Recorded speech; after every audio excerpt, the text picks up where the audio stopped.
Every week when I look under the microscope, my mind still gets blown. I didn't even know there was things this small in the world. Let's just say I was colorblind before. That's how it feels to me. I didn't know everything was so connected.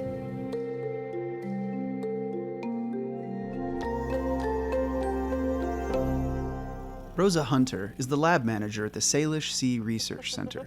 We don't want it to run dry, as we call it. So you want to leave like just a little bit of the liquid on the surface. She works at Northwest Indian College, 15 minutes south of the Canadian border on forested Lummi Island. But her path to science was an unconventional one. I dropped out of school in 10th grade. I went on vacation for a while, let's just put it that way. Rosa's vacation wasn't a fun one by any stretch. She was incarcerated for a period of time, and her life was almost short-circuited before it could even start.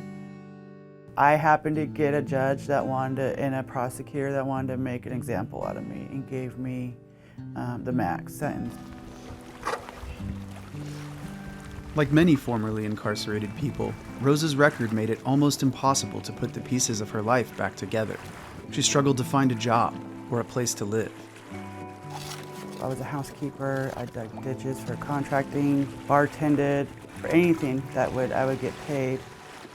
One of my regular customers at the bar I worked at overheard me talking to a coworker, and he said, "Hey, I don't want to know what you did, but go to school, earn a degree." I started college when I was 32. I did not know what algebra was because I made it as far as long division, honestly. So anything with ology at the end, biology, ecology, scared me because I never experienced them. So I took introduction to plants. That sounds simple. There's no ologies in that.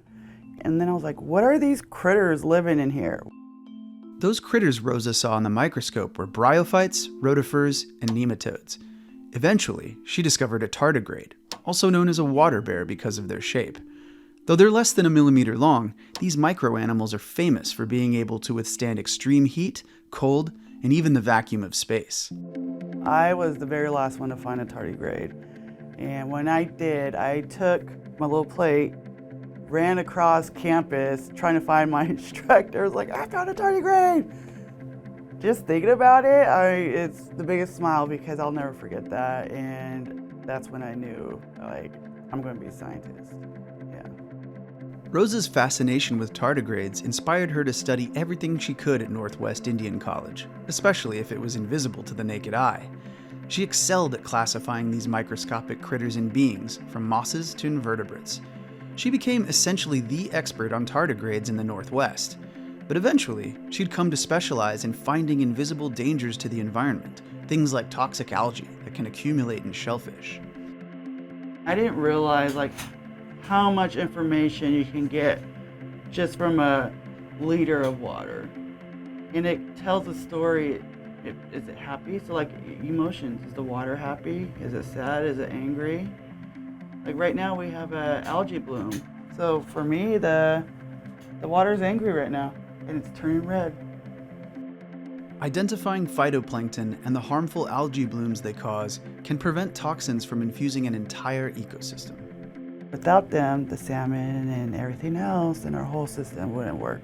We'd die.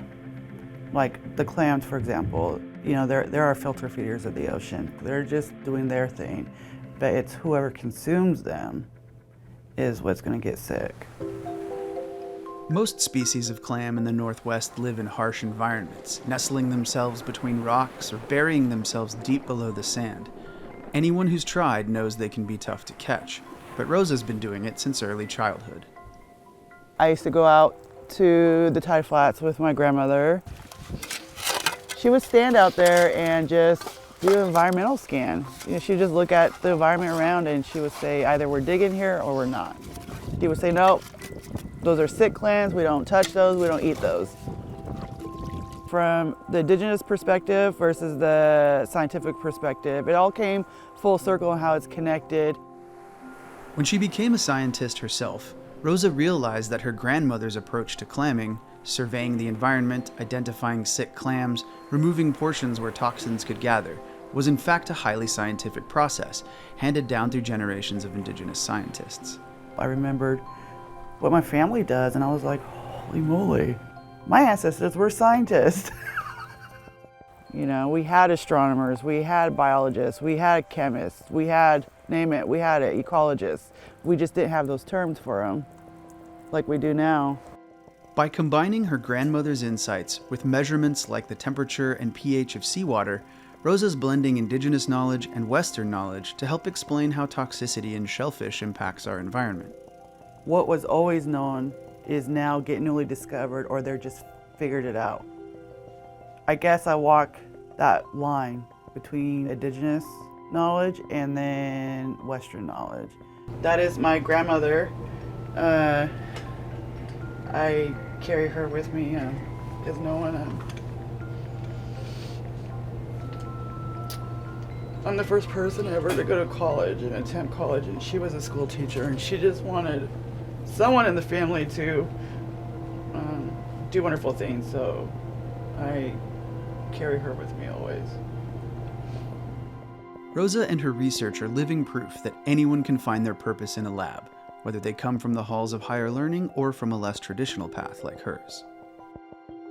My goal is just working with students, honestly, and passing what I learned to them and send them out in the world. I want them to walk in any lab like a boss. It's just never too late.